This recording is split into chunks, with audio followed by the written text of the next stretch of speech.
off a daily fantasy. His number too high, then I'm probably fading him. He been on the road, he gon' eat up my salary. I hit up, he gon' lie before lock. Play back to back, then I probably won't pick on the DFS bachelor. Good as it gets. Build a few liners and hit me a leg. He had a good game, but it might be a trick. Log in the Slack so I know who to pick. Sharing our liners, we all gon' get rich. New to this game, you should come to the pad. You might want some cash and get a good laugh. DFS sports, we gon' run up a bag. He heard every game and it's making me mad. You buying your lineups, I think you a cheater. DFS bachelor, he the new leader. Yeah.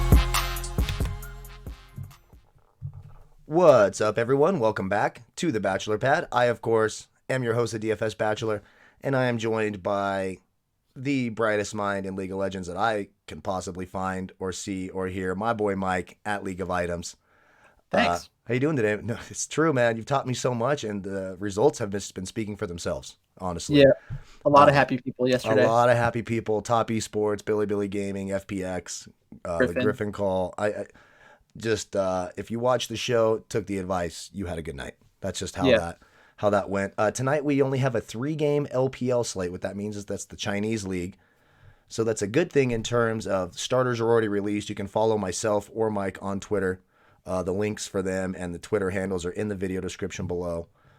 There's also a link to Mike's YouTube channel. He does smaller videos throughout the day, larger videos throughout the day, specific things, breaking them down. So be sure to check all of that out. I see the subscriber count is going up every day, which I like to see. Over 300 now on YouTube and Twitter and stuff. So it's going pretty good. It's cool. That's fantastic. And like the more people that win money and send me screenshots, and then I've like sent all that stuff out, and then people like what they watch. So it's absolutely going great. That's all down in the video description below. Please be sure to check all that out. If you're new to the channel, welcome to the team. Cheers to all of you. Be sure to hit that subscribe button. We appreciate all that. Hit the like button. You guys are really helping out by doing that. So thank you all so much. Also, tomorrow you can see an extra little interview of yours truly. I'd appreciate it if you supported that. I will be on with sportsbookreview.com. I'll be on their show tomorrow doing a little interview. It'll be my first time having someone else interview me, which will be a little bit different. I'll have to learn how to shut my mouth probably, and that'll be tomorrow. I'll have a link for that, so be sure to check for all of that as well. Also, don't forget to comment with your quarantine guilty pleasures. We got some good ones yesterday. We're going to go over those. I'm giving away $50 of my own money on Saturday's video. Even if it's not funny or you don't think it's funny, we want to know, are you listening to embarrassing music? Are you dancing in the shower to something that no one would ever think that you would be doing? Are you watching movies and crying? Are you watching A Walk in the Clouds and crying while you eat, Rocky Road ice cream? We want to hear about it in the comment section. We're doing a special $50 giveaway during Saturday's video. So be sure to comment with your quarantine guilty pleasures. And I am going to go over a couple of funny ones because there were some good ones. My boy Chip Mayweather, that was freaking hilarious. His guilty pleasure, 2 words, Pornhub. And I don't think he's alone in that. Is that 2 words? It might be 1 word. You're right. Nonetheless, I appreciate the honesty, but I mean, come on, don't disrespect. Don't disrespect. It's definitely. I love Jay Cutlet. Heavy dose of Muppet Babies on Disney Plus. I freaking love that. I've watched a ton of DuckTales on Disney Plus, so I completely agree with that. Our boy Evan, who's just a hilarious guy. He's not listening to Whitney Houston on the shower. He's doing a loop of Elton John's Tiny Dancer and your song with air piano. I think that's a fantastic guilty pleasure. Eating leftover pizza at 8 a.m. while my unemployed ass watches League of Legends. Love that. I think that's freaking hilarious. Some good ones. There's nothing better. So that's not a guilty pleasure. That's just pleasure. I don't know. What are these people talking about? This is real life pleasure. Yeah. Like you lived a good life. Like I listen to a lot of Phil Collins just normally. That's been my lifelong guilty pleasure. I love me some Phil Collins. So there's that as well. So keep them coming. Great job. We're going to announce that winner on Saturday. And just to clear up some of the questions I've got, no matter what, even if your guilty pleasure isn't hilarious, you still qualify. It's going to be a total random drawing, and one of you is going to win $50 just for embarrassing yourself on our YouTube channel. So I think that's fantastic. It is. Anything else I need to touch on before we jump into the games? Did I forget anything? Nope, not really. We don't have to go too too in-depth into my situation right now. We'll just go on with the video. Yeah, that's up to you if you want to talk about that. Let's just give well wishes to Mike. Anybody who watches my channel as well, a video is coming out or just came out.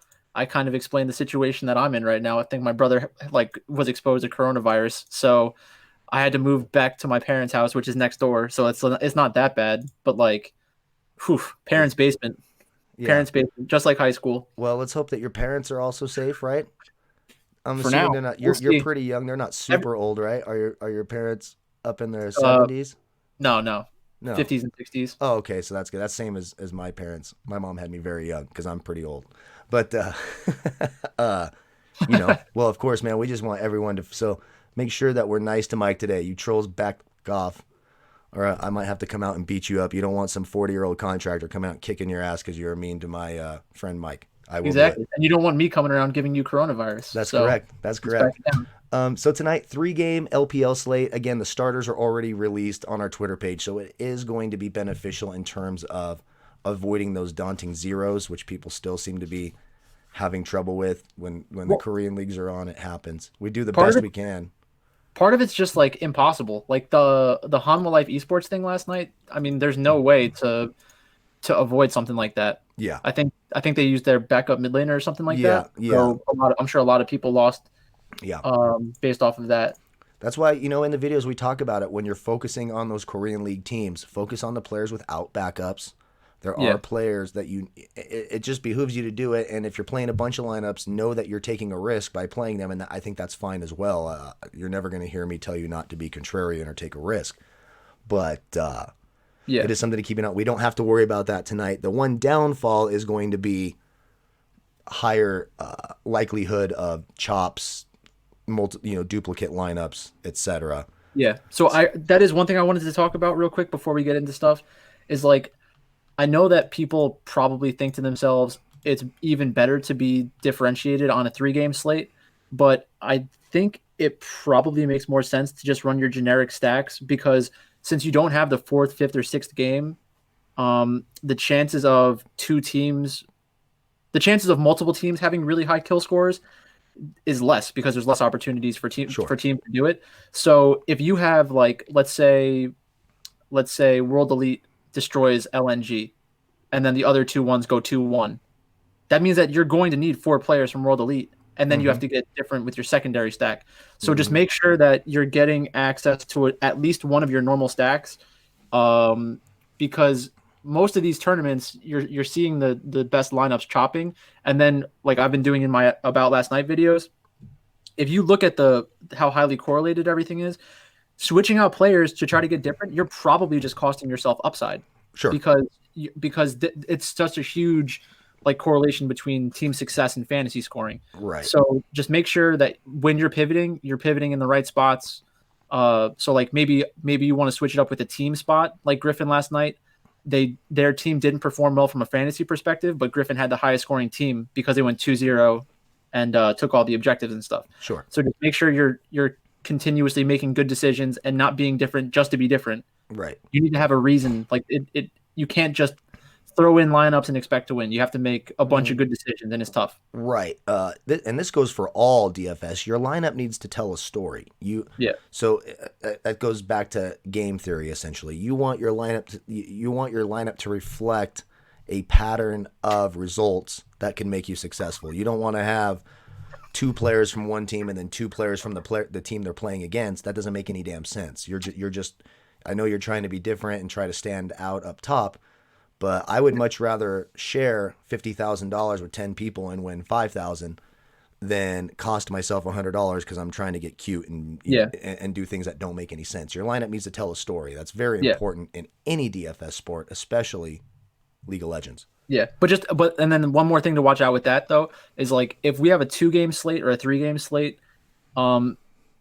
when there are multiple games in each match, the chances of game stacking goes down a little bit, but the chances of a game stack winning tonight is much higher than on a 5-game slate or a 6-game slate. Right. So it's an interesting back and forth because when there's a 6-game slate, I think you're more likely to have those highly unique lineups where it's 3 or 4 teams incorporated in the game winning stack for an optimal lineup. But then when you get into the smaller slates, you do kind of have to get some exposure to game stacks just because it's one of the potential outcomes. But that's enough on that. We should probably just and you're 100% right. That rings true a lot of times in the one-offing one of the players from the opposing team, hoping for a 2-1 outcome can be optimal. So 3-game slate. Let's start with our first game.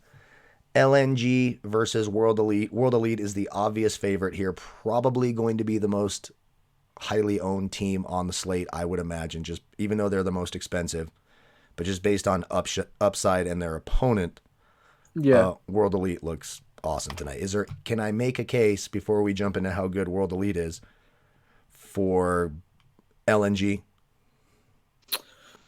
Yeah, I think that my initial reaction is similar to everybody else's. Like, Team World Elite scores better in fantasy just in general, and most people are probably going to look at that matchup tonight and just think like, I'm going to smash World Elite into my lineup no matter what. They're projected to win this matchup 84% of the time. I think that number is way off. Team World Elite is a better fantasy team than they are a real life team. So the fact that they're minus 525 is just crazy. Like, there's so many ways that LNG could end up beating them, I think. So if we just go matchup by matchup, right? So Morgan is a good top laner. We've said it a lot. His fantasy performances don't really tell the accurate story about how good of a player he is. Mm-hmm. He is in a good matchup tonight, so that does increase the amount that I like Morgan. But we've only seen Chenlun 17 play one time. So he was terrible. Chenlun 17 was absolutely god-awful. But I think a lot of that's probably because his team was in a bad spot. Like Flandre, the fact that they're playing this guy over Flandre is pretty huge. It means that they probably think this guy is like a long-term solution to top lane, because Flandre is a good player. Like, I could see Flandre transferring to a big team next split and performing well. Like, Flandre is a good player. Right. So the fact that this guy's playing, it might be a situation where they're just trying to groom young talent, but either way, it means that he has some upside. Sure. So I do think that Morgan happens to be my son's name as well, so I'm always a little biased towards Morgan because that's what my baby boy's name is, even though my baby boy's a 15-year-old monster now. But that's funny. But I didn't know that. Actually, I did know that. I did know that. Yeah. You've met Morgan via internet. So top lane, I do think it's obvious that Morgan is the more of a known commodity. Mm-hmm. So I think that a lot of people are going to be attracted to World Elite and Morgan because they're going to look at Chenlun 17 and be like, this guy's a joke. Sure. But he's really not. I haven't seen anything from his gameplay to say that he's like a great player, but the fact that he's playing over Flandre is important. Then in the jungle, Beishang versus XX, it's the same story. World Elite, when they win by scoring a lot of fantasy points because they need those extra interactions in order to win the game. It's like if you are if you're a football team, you have some teams that continue to try to pile it on, like the Saints, because, well, the old Saints that had a shitty defense because they didn't believe in themselves to like be able to stop the opposing team, as opposed to somebody who just sits on the ball and grinds out clock because they know as long as they are up by 1 or 2 possessions, their defense is going to be able to handle the rest of the game. So World Elite is going to continuously try to get kills and stuff because they're not great at closing out games. Makes a ton of sense. But if LNG wins, World Elite is also the kind of team that gives up a ton of scoring. So right. So if you want to have a contrarian stack, I think it's really easy to use LNG as a secondary stack. And I think there are possible scenarios where you want to have them as your primary stack, even just to be different. Like, and even based on this year, like LNG, just going back to the top lane kind of situation, LNG has struggled against the top lane, which could be why, in terms of just giving up fantasy points, they're second. I think they've given up the second or third most fantasy points to top laners so far. Yeah. A guy like Morgan, you can get him at 9,900 in the captain spot when you're stacking a team like World Elite, who's the most expensive team on the slate. That could be a way to find some salary relief. I don't typically like to put tops into my captain spot, but it could be a scenario. He's scored 100 points on a 2-1 loss to LGD, Morgan has. So he's had a wide range of outcomes. So I do think there's some value to that as well. I definitely prefer the World Elite side, and I'm definitely going to have them. But if I'm looking at it from a betting perspective, I think they're definitely overvalued. And then public perception in DFS, I think they're going to go a little over-owned. it doesn't mean that they can't win. It's just if they win, it's going to be super chalk. So in that situation, you probably want to try to get a little different with how you're stacking them. Sure. But maybe putting a top in the captain spot is that. Sure, I think that's one way to definitely do it. Yeah. Sorry, I got us off topic. Mid laners, Teacher Mod, Maple.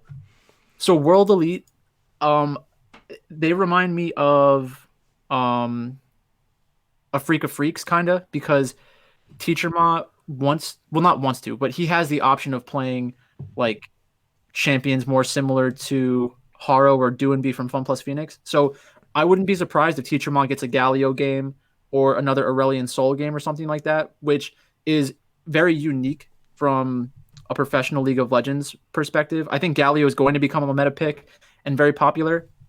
And he's one that can take advantage of that. So that's going to increase his assist upside and increase his assist upside, limit his kill upside. Right. So he might not be as good of a captain option tonight, but he's going to be a very good stacking option. Yes. With everybody else. And then Maple's a good player. He could definitely carry games.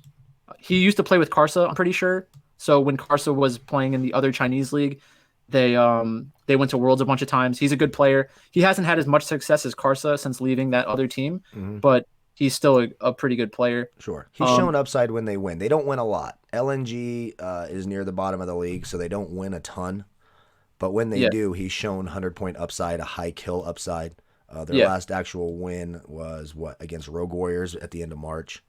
Yeah. And so if you look at the matchup kills against Victory 5 and Rogue Warriors, those are two teams that are very similar in playstyle to World Elite. Right. So if LNG is able to beat World Elite tonight, I think that you could easily have them be one of the best stacks. Right. It's just the other two matchups are pretty good too. Right. So I think we have 3 actual good matchups tonight. Right. Like, for example, I'm doing 20. I have a bunch of those tickets, as many of you might have from Draftkings, where you just get all these tickets. I have like 300 25-cent tickets in my account. So I'm just going to play 20 lineups and, max out the little quarter thing at 20. I'll probably have 3 or 4 LNG stacks in there. I think I'll take a shot. But again, I'm playing a little riskier because it's just free, and I don't really care. So the upside for me is there, and I like you talked about the play style of the two teams, and of course when we go to the 80 carry, Zhumeng has just been a beast, right? Yeah. He has the advantage there, but Asura's not terrible. Well, I think Light's the guy that's starting tonight, and Light is starting. He has looked pretty horrible once or twice this year, but it's always important to remember that if you're on a losing team, you're going to look horrible. Like you cannot focus on the performance of players on bad teams, because it's not one player who is causing all the issues. It's really just like a talent disparity or like a coaching disparity where they're not being put in situations to succeed. Sure. So if they win, it's not like they're going to have bad fantasy days. Sure. But it's going to be like a low chance of them actually winning. Right. So the line says that they're basically like going to win 15 to 20% of the time. I think that they win between 25 to 35% of the time, just because World Elite has not proven that they can take care of business against every team. They have been on a little bit of a good run recently. But if they lose, they're going to lose big. Right. So I would probably still want to have exposure to Light. And then the supports are supports. So Dwan and Missing, both options if you're going to put your stacks together. Yeah. I like Missing a lot. Number one, LNG allows the second most fantasy points in terms of DraftKings scoring to opposing supports, for whatever that's worth. But Missing's shown upside. He's shown that 90-point upside. Especially when Teacher Ma goes off, he tends to go off. They tend to work as a little unit there. Title of your sex tape, little unit. There we go. It's an unfortunate sex tape. Let's be clear, but I think that World Elite definitely has a chance to 2-0 tonight. Yeah. So you will want exposure to the team from World Elite and Missing. It's less likely that LNG goes 2-0. So if I'm stacking them or using them as a secondary stack, I don't necessarily need to get 3 players from that team. You might just want to do 2 players and then get your team from somewhere else. Sure. But it's going to be interesting to see what happens on this slate because, like I said, the 3 favorites are all in good spots, and they all have opponents that may like inflate the score from a losing position. Sure. But they're all susceptible to losing too. Like I could realistically see LNG, DMO, and EDG all winning tonight. Right. Like this is a spot where the recent performances of these teams might skew perception just enough, where all the favorites lose. Interesting. That brings us to our second game. I was just about to say JDG and DMO. For me, the safest favorite on the slate is JDG. I could be wrong about that. They seem to be playing well against. I like JDG a lot against DMO. Blue side game 1, so they should have a high kill upside in that first game. Based just on how people are drafting. You talked about the new meta pool, so being on the blue side does seem, when I go back and look at some of the logs recently, being on the blue side does give you that high kill potential in that first game, which I like. So right, and they're not the most expensive favorite on the slate, so I'm liking a JDG stack a lot tonight. Yeah. But tell us about DMO's chances against JDG. I definitely prefer JDG. I love Kanavi, and I think that they're a good team, and I think that they'll perform pretty well in playoffs. They're gonna at least make it interesting in playoffs. But Dominus has been pretty good in their recent matches, and like they just beat RNG. They beat Sunning before that, and they beat V5. So V5, you can toss that one out. Sunning is like 50-50. They had that whole team fight style, and then RNG is a good team. They just had a bad night. They've been a letdown. RNG has been a letdown lately, it feels like. Am I wrong about that? It's like a small sample. Teams do get into those kinds of situations where it's like, okay, have a couple bad games in a row, but it doesn't really do anything to make me think that they can't perform in playoffs. And there's nothing that's fundamentally changed about the team. Sure. So maybe they're just trying to figure out the meta and stuff like that still. Sure. If we look at the past 4 matches for Dominus, they only have the 100-point upside in 1/3 of their wins, so that doesn't inspire me at all. So I think that Dominus, they have a better chance of winning, a little bit better than LNG, and it's pretty similar, but with a lower upside, because if LNG beats World Elite, they're going to score a shit ton of points. That's not necessarily the case for Dominus if they beat JDG. I think that's right, and I think that, like, okay, so if we look at the top lane, Zoom is going to be very heavily owned because everybody keeps talking about Zoom, including like the casters and stuff like that. There's the whole narrative about how good he is out there, which I think is probably correct, but it's also probably overblown at this point. Natural has played like very well recently, so it may just be where he had good matchups and he's taking advantage of them, but he has played really well, which kind of makes me think that one of the win conditions for JDG is out the window, because it's going to be more difficult to destroy Natural in lane, and like snowball that way. And then we have Xiaopeng in the jungle against Kanavi. Kanavi's definitely the better player, but I could see him being able to create a lead for his team in the early game, Xiaopeng. But he's not the guy that I'm focused on. He does have 3 performances in the past 6 matches where he scored 90 or more. Right. And one of those was in a loss. So what I do find interesting, just looking at a very basic, just the Draftkings rankings in terms of fantasy points allowed per position, JDG is very, very good at not allowing a lot of fantasy points. And it's not like they have the best record in the league, one of the better records, but they're not the best. So it shows me it's when teams beat them or do well against them, it's not one of these bloodbath type high scoring games. You have to beat them a different way. Yeah. So it makes Dominus probably my least favorite underdog of the night. And I think that makes sense, but I don't know if it's like if JDG wins bloody and loses not bloody, that just means they're a very good team. Yeah. Where I do think they're a good team, but I don't think they're a great team. So it's I don't know. I could definitely their play style doesn't seem to be conducive to stacking the underdog side of them. When they're the favorite, it doesn't seem. Even though, of course, any of these teams can beat besides Victory 5, any of the other teams can beat each other. But even when JDG loses, they're not giving up a ton of fantasy points. They just don't seem to have that style. Yeah. While when they win, they do, guys like Loken, etc., do have that 100-point upside. Not all the time. Only one in the last 10 matches has their 80 carry gone over 100 points. Mm-hmm. So maybe it's just a play style of JDG that kind of kills some of that upside. I think the only thing that I could really compare it to is like the Bears. So yeah, in the past couple of years, you've had games where the Bears are like they're winning games 17-14 or like 13-7 or just like some really ugly games and stuff like that. But every once in a while, they get into a matchup where they just go out of control. Mm-hmm. So even though a team is more likely to play one way than the other, it doesn't mean that they don't have the ability to play in a shootout.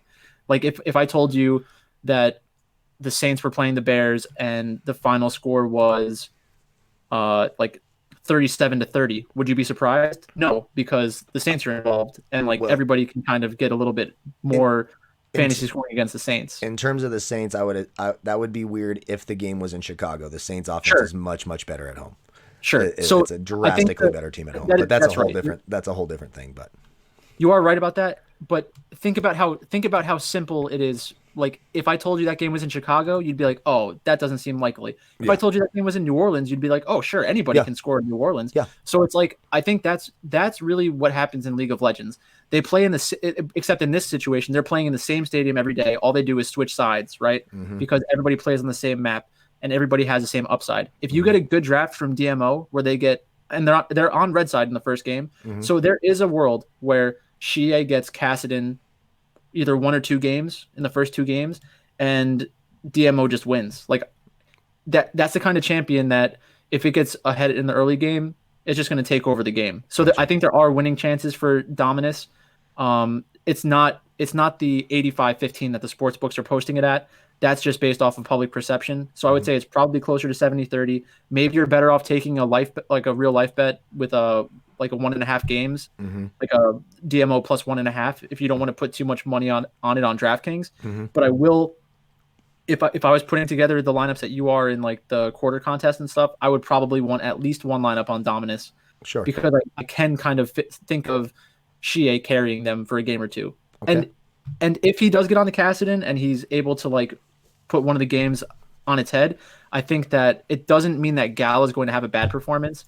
It just means that in order for them to get to those late game team fights, Xiaopeng, Natural, and Shie will all probably have to do well. So it's an interesting spot. I think just because of what you were saying with how it seems very unlikely and JDG does kind of not lose huge. I get all of that, so maybe that makes me want to limit my exposure to JDG. But I wouldn't have none of either team here. Sure. Probably the second or third. It's probably the third best matchup today. Yeah, that's what I think too. I think of the 2 matchups, it's the least intriguing. I like the favorite more in this matchup than the other ones, and I like the upside of the underdog a little less, but I'll still have some light exposure because anything can happen. Yeah. And at support, real quick, LV Mao, he's one of my favorite supports to play, even when I won off him. He just has upside. He's got that 90-point upside. He and Missing are very similar in that way. Curia for Dragon X is similar in that way for me as well. Yeah. So. I think so. What favorite do you think is going to be the highest owned tonight? I think World Elite will be the highest owned team. Because World Elite just disappointed teams, Invictus Gaming just disappointed teams, and JDG has been on like a 4-game win streak. Right. So I could see JDG being a lot more popular than we think it's going to be. I hope that's true. I do hope. But I don't want to like double outthink myself. You're right. Like just for me, like personally in a fantasy upside, I think World Elite will be the most attractive. I think JDG has the easiest path to victory. Probably, I think they're in terms of team, just matchups. Like I could see them going 2-0 easier than the other teams. And then the last game, which we're about to get to, these are 2 good teams. EDG and Invictus Gaming are 2 good teams. It's kind of a lot like Top Esports and eStar last night. So that one, I could see that going, even though Top Esports has dominated eStar, which I loved, which made me money last night and everyone else. Yep. And I was shocked by how low owned Top Esports was. I honestly was. Well, that's the thing. When you go on to DraftKings and one team is a favorite and one team is the underdog, in this sport more than in a lot of other sports, it changes how you think about rostering those players. Because in football, you'll have the underdog has some like very high salary players because of the defense not being good, But in this, it's like everything's so highly correlated. You don't really have those performances from an underdog where like he drops 50 points in like a basketball game or something. It is unique, and I think that the Vegas lines, the salary, and the fact that there's a favorite and an underdog really changes things for League of Legends. Yeah. Top Esports was just money. As soon as I saw it, I was like, I want Top Esports all night long, and it just worked out. And let's get into the third game, because I think we might have another spot here where EDG is good. EDG and Invictus Gaming. Invictus Gaming, I know that they're have they dropped to second in the league, or are they still first in the league? They're still first. They're still first, but for me, they just haven't been great lately. This is just a game where I want both sides. In fact, they just lost 2-0 to JDG about a week ago. Couple of wins against Billy Gaming and World Elite, but they were still 2-1 type games. I kind of like EDG in this game. I know EDG hasn't been great either. They just have a bad loss. Oh. Go ahead, talk it out. I got to put my headphones back in. I can't keep them in my ears. I cannot keep earbuds in my ears. I have huge ears, and I cannot keep earbuds in them. I definitely think that this is the most interesting matchup because both teams are good, and both teams should make playoffs. And they're cheap. These are Invictus Gaming is actually the cheapest favorite. Yeah, so that's because of the Vegas. That's because of the Vegas stuff. So they're projected to win 70% of the time against EDG, who's projected to win 35% of the time. So the VIG is about 6 or 7%. That makes me think that most of the VIG is on top of. It looks like it's on EDG, because 70-30 makes more sense as like the line that they would post. Mm-hmm. But maybe they're afraid of sharp money coming in on EDG, because that would make it 65-35. And I think that might actually be still a little off. It's probably 60-40 or 55-45. So let's go lane by lane and kind of see what could happen. So top lane, the Shy against Jinnu. Jinnu has had some good matches since he's come back, but it's nowhere near as good as the other people on his team. Right. So he probably has the lowest upside of anybody on EDG. But in a matchup against the Shy, it increases the chances that there are huge team fights and a ton of kills. So I probably won't want to have exposure to him as a captain, just because I probably won't need it for salary reasons on this slate. Mm-hmm. But it's not a situation where I'm going to avoid him, because as a part of a stack, if there are a lot of team fights where it's like 5-on-5 or 4-on-4, I could see him having a huge amount of assists. Sure. And then I could also see them trying to attack the Shy in the early game, because he's extremely aggressive. And if Invictus Gaming drafts the Shy into a winning matchup, he's going to be pushing out the top lane and in very vulnerable positions, which are going to make ganks very easy for Jai. So I could see Jai and Jinnu getting a lead through the top lane. And I could even see Scout getting involved with that too. So like doing three-man dives top lane and trying to build leads that way while their bot lane kind of just fends for themselves.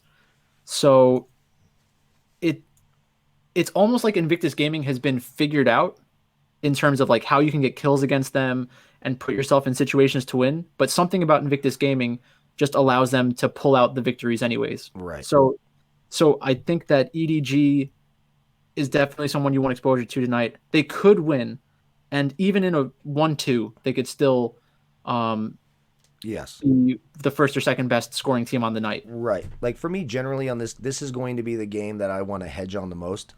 So I'm going to have exposure to both sides pretty equally. And I'll take the loss on. You may even like minimum cash if they lose, like you talked about. It could be a 2-1 game where there's a lot of points scored on both sides. But I do think the first place lineup will have the winning side of this game. Yeah, probably. So I'm just going to give exposure to both. So in general, one thing that I love doing is looking for underdogs that I think can win, because it gives you so much salary to play with. It makes you a little bit extra contrarian. Mm-hmm. And if they're the highest stack on the night, like you're in a very good spot to win money. Like Top Esports last night.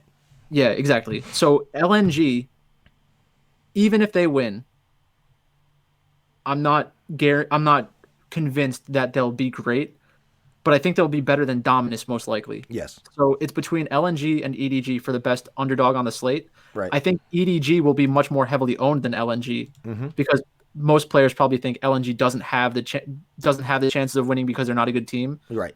and they're overvaluing World Elite. Right. So the game will probably mean a lot more for World Elite. I think they still have chances to get to the playoffs, but like I said, they're not 85 to 15 favorites or 85. Yeah, they're not 85-15 favorites. So just in terms of value, I think there's definitely value on LNG in real life. I would probably take the one plus 1.5 for the underdogs, LNG, DMO, and EDG.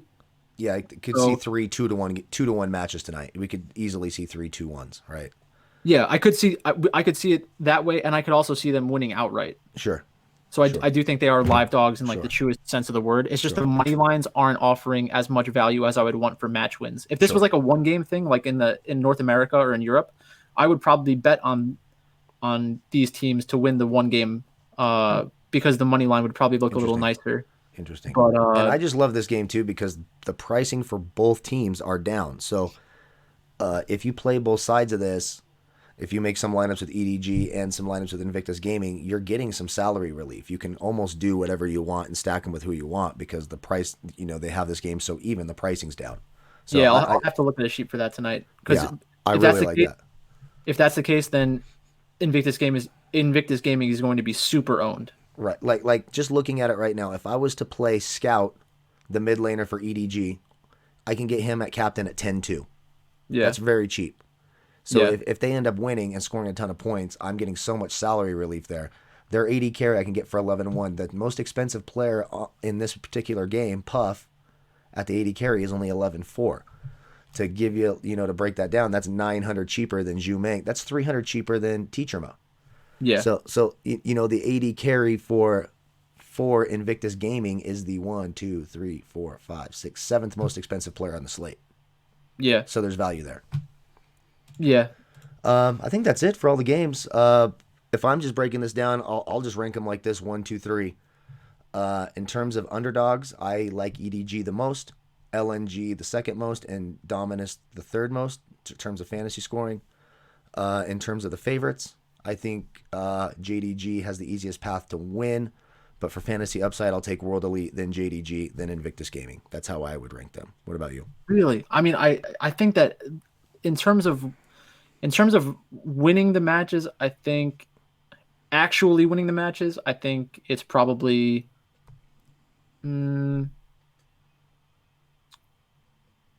JDG, then World Elite, then Invictus Gaming, then EDG, then LNG, then Dominus. In terms of fantasy scoring, I think Invictus Gaming still has the highest upside. Yeah, you're right. You are right about that. You are right about that. It's really tough though because there are so many different ways that Invictus Gaming can win, and they could be in a losing position where the game is like 10-5 at the 23-minute mark. They're down 4,000 or 5,000 gold. They win one team fight around Baron for no reason, just because they're better than them, and then they like literally end the game. So that terrifies me because if I have like 50 or 60% exposure to Invictus Gaming and they're playing sloppy in the early and mid game, and then they just like find a winning position out of nowhere and run it down mid, like that just terrifies me. A lot of teams cannot do that. Like they wouldn't realize that opportunity is in the game, but they just when they see a path to victory, they just jump all over it and can end the game so fast. Sure. So that kind of scares me because I'm not convinced EDG is the best macro team. I think EDG is like when they win a little slow because they're not the best from a macro perspective, and they're also not like very bloodthirsty where they're going after all these kills. So the game script kind of scares me in this matchup. Gotcha. It's a really tough matchup. That one's really tough to kind of wrap my head around. I'll have to think more about that one. Yeah, that makes sense. And then in terms of World Elite versus JDG, I LNG think versus LNG. Oh, you mean which one you like more? Gotcha. Yeah, I think World Elite, I like the fantasy upside more. Me too. But again, like for a 3-game slate, this is a very interesting slate just because it's so easy to kind of fall in love with the favorites But then you have to realize that the underdogs are actually live dogs because the public is way too into them. Yeah, completely agree.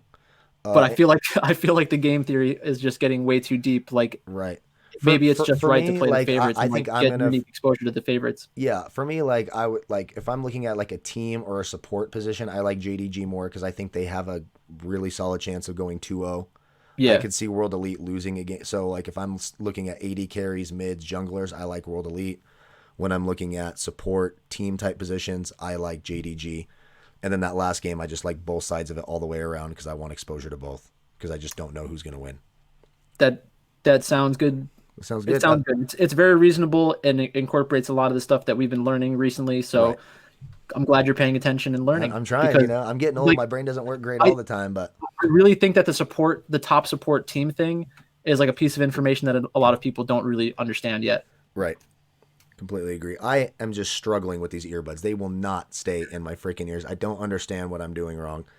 It's very frustrating. I think that's everything for the slate. Anything else you want to touch on before we go? We managed to make 3 games longer than our 5-game video yesterday, so we did a good job on that. What? How long is this one? We're at 41 minutes and change right now. Wow. Yeah. Yeah, and I honestly I could talk about these games for so much longer too. That's the scary thing. Sure.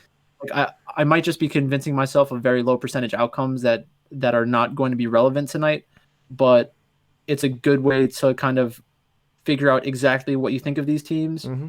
And now that we're this late in the season, you have so much more information to pull from. Like a seemingly simple slate can be just super difficult to project. Sure. So I think we did a good job. Yep, I agree. That's it for us. Again, don't forget to like, comment, and subscribe. We really appreciate all of that. Comment with your guilty pleasures. We want to know. That drawing will be on Saturday. Be sure to check out us on Twitter at DFS Bachelor, at League of Items. Those links are in the video description below. The link for Mike's YouTube channel where he's posting live streams, etc. all day long, even sometimes live streaming the games, etc. That link is down there. Be sure to check out my interview at Sportsbook Review tomorrow. That'll be a lot of fun. I'll be there with Lee Martin, so that'll be fun. I would appreciate your support. They did an interview with Joey Chestnut yesterday. I love the hot dog eating contest, and so I feel pretty honored to be in the same platform as Joey Chestnut. And I would like my interview to get more views than Joey Chestnut. That would really give me be a nice day. So if you guys could support me over there, I would appreciate that as well. I'll try to have a link for that. I'll probably have that video done before we do our video tomorrow. So hopefully I have a link for that as well. Thank you all so much. May the fantasy gods be with you. I hope you're all well and safe. Don't forget to give well wishes to Mike and his family dealing with their scenario. I'm sure it's all going to go great. I can already tell it's going to go fine. Love you all. Thank you all so much. We'll see you tomorrow. Goodbye, Peace. folks.